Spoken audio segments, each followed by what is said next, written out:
એક જ પિતાના બે દીકરા, એક છે આદિવાસી અને બીજો છે ઓબીસી. આશ્ચર્ય થયું ને તમને? આવી અદ્ભુત જાદુગરી આપણા ગુજરાતની સરકારી ભરતીમાં જોવા મળી રહી છે. સગા બે ભાઈઓ અલગ અલગ અનામત કેટેગરીમાં સરકારી સહાયનો લાભ મેળવી રહ્યા છે. મોટો ભાઈ ઓબીસી કેટેગરીમાં રેવન્યુ તલાટીની નોકરી કરી રહ્યો છે, જ્યારે નાનો ભાઈ આદિવાસી કેટેગરીમાં અમદાવાદ મહાનગરપાલિકામાં જુનિયર ક્લાર્ક તરીકે સિલેક્ટ થયો છે. મોરબી જિલ્લાના વાંકાનેર તાલુકાના વસુંધરા ગામના સરસૈયા પરિવારનો વિદ્યાર્થી નેતા યુવરાજસિંહ જાડેજાએ મોટો ખુલાસો કર્યો છે. નમસ્કાર દર્શક મિત્રો, હું છું સુરેશ વણોલ અને આપ જોઈ રહ્યા છો બેનિફિટ ન્યૂઝ. એક જ પિતાના બે પુત્રો, જેમાંથી એક પુત્ર ઓબીસી ના સર્ટિફિકેટ ઉપર 2015 ની જે રેવન્યુ તલાટીની જે પરીક્ષા હતી, એ રેવન્યુ તલાટીની પરીક્ષા જામનગર પોસ્ટિંગ સાથે એ વ્યક્તિ પાસ કરે છે. હવે રેવન્યુ તલાટીની જે પરીક્ષા છે તેમાં આ જે વ્યક્તિ છે એ વ્યક્તિ એ એસસીબીસી કેટેગરીમાં એ પાસ થાય છે. 1046માં રેન્કે પાસ થયેલો વ્યક્તિ હરેશભાઈ રેવાભાઈ સરસૈયા, જે હાલમાં મોરબી ખાતે પોસ્ટેડ છે. તેનું પોસ્ટિંગ હમણાં બદલી થઈ અને જામનગરથી મોરબી આવેલા છે. આ વ્યક્તિ એ ઓબીસી કેટેગરીના સર્ટિફિકેટ ઉપર ત્યાં નોકરી મેળવે છે. ત્યારબાદ તેનો જ સગો ભાઈ એ નવગણ રેવાભાઈ સરસૈયા, તે અમદાવાદ મ્યુનિસિપલ કોર્પોરેશનની જે હમણાં જ જુનિયર ક્લાર્ક દ્વારા જે જુનિયર ક્લાર્કની જે ભરતી બહાર પડી હતી તેમાં આ વ્યક્તિ એ એસટી એટલે કે અનુસૂચિત જનજાતિના કેટેગરીના સર્ટિફિકેટ ઉપર એ નોકરી મેળવે છે. આ જોવા જઈએ તો બંને સગા ભાઈઓ છે અને તેના જે પૂજ્ય પિતાશ્રી છે એ પૂજ્ય પિતાશ્રી હરેશભાઈ રેવાભાઈ સરસૈયા છે અને રેવન્યુ તલાટી તરીકે જે નોકરી કરી રહ્યા છે હરેશભાઈ રેવાભાઈ સરસૈયા અને તેનો નાનો ભાઈ નવગણભાઈ રેવાભાઈ સરસૈયા, આ બંનેના કેટેગરીના સર્ટિફિકેટ એ અલગ અલગ માલુમ થાય છે. અહીંયા જોવા જઈએ તો મામલો ખાલી અહીંયા પૂરતો જ એ સીમિત નથી, કેમ કે આમાં જે 2021ની જે તાલુકા પંચાયત, જિલ્લા પંચાયત, જે સ્થાનિક સ્વરાજની ચૂંટણી હતી તેમાં નવગણભાઈ રેવાભાઈ સરસૈયા એ ભારતીય જનતા પાર્ટીમાંથી ઉમેદવારી નોંધાવે છે. અરણી ટીંબા, જે વાંકાનેરની જે સીટ છે એ તાલુકા પંચાયતની વાંકાનેરની સીટ ઉપરથી એમાં ઉમેદવારી નોંધાવે છે અને તેના એફિડેવિટમાં એ પોતે અનુસૂચિત જનજાતિ છે તેવું તે લખે છે. એટલે આ છે નવગણભાઈ રેવાભાઈ સરસૈયા. આ નવગણભાઈ રેવાભાઈ સરસૈયાનું જે એફિડેવિટ જે ચૂંટણી પંચને એને મૂકેલું છે, આમાં પણ એક ખોટી માહિતી ભરે છે અને એ ચૂંટણી પણ લડે છે. તેની સાથે સાથે એક બાપના બે સગા દીકરા નવગણભાઈ રેવાભાઈ સરસૈયા, વિક્રમભાઈ રેવાભાઈ સરસૈયા, એ બંને જુડવા ભાઈઓ છે અને આ જે જુડવા ભાઈઓ છે એ જુડવા ભાઈઓ જે મહાત્મા ગાંધી નરેગા યોજના એટલે કે મનરેગા જે યોજના છે તેમાં પણ ફોર્મ ભરે છે.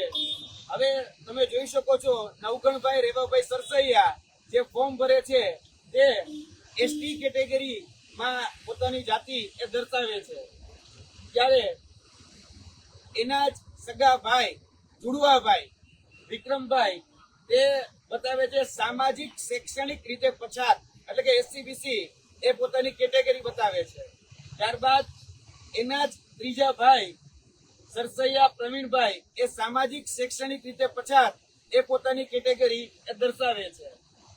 ત્યારબાદ એના બીજા અન્ય ભાઈ એ પણ સામાજિક શૈક્ષણિક રીતે પછાત એ પોતાની કેટેગરી એ દર્શાવે છે. હવે જોવા જઈએ તો આ બધા જ ભાઈઓએ ક્યાંક ને ક્યાંક મનરેગાનો લાભ લેવા માટે જે ફોર્મ ભરેલા છે, લાભ લીધો કે નથી લીધો એમને ખબર નથી, પરંતુ આ જે ફોર્મ ભરેલા છે એની બધી જે વિગતો છે એમાં પોતાની જે કેટેગરી છે એ સામાજિક શૈક્ષણિક રીતે પછાત એ વ્યક્તિ દર્શાવે છે.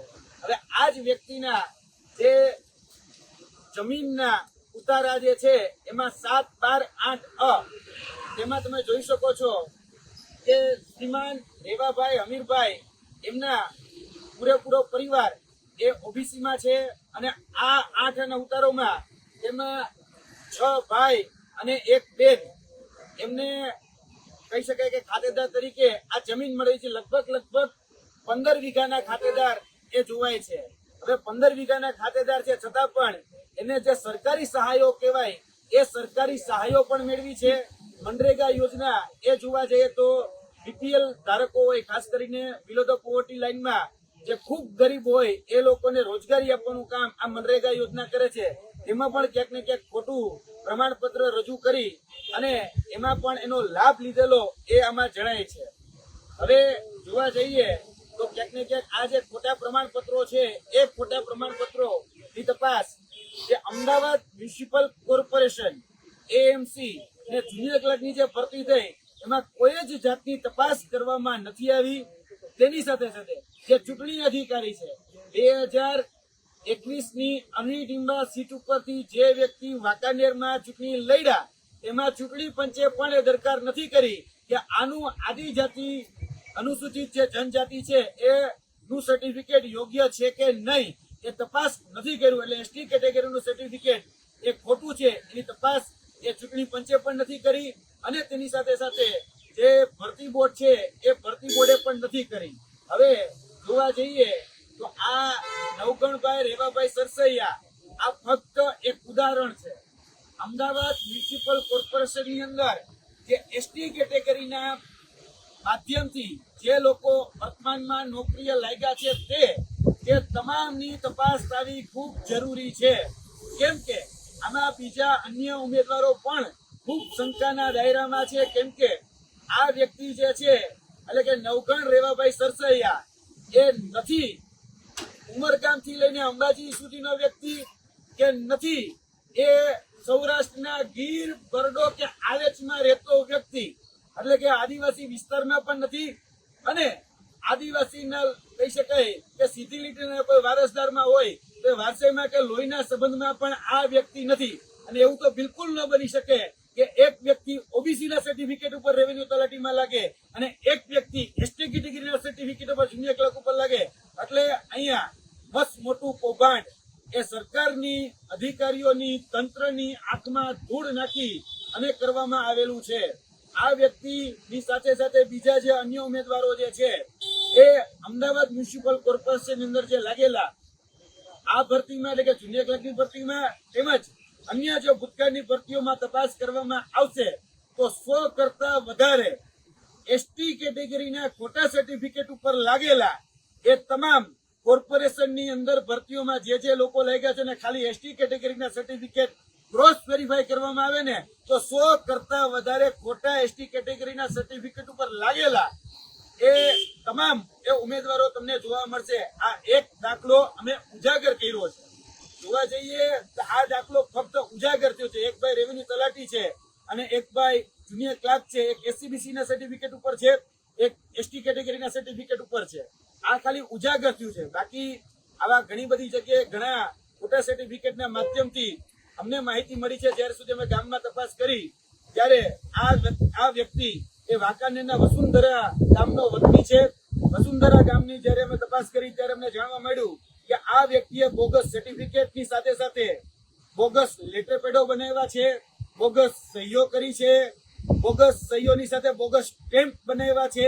તેની સાથે સાથે બોગસ સ્ટેમ્પની સાથે ક્યાંક ને ક્યાંક જે પ્રમાણપત્રો છે એમાં મામલતદાર, નાયબ મામલતદાર છે એની સાઇન પણ ખોટી કરેલી છે. તેના પણ તમામ આધાર પુરાવા અમારી પાસે ઉપલબ્ધ છે. ખોટા લેટર પેડના આધારે જે સહકારી ડેરી કહેવાય એ સહકારી ડેરીની પણ મંજૂરી મેળવેલી છે. એની પણ તપાસ થવી ખૂબ જરૂરી છે.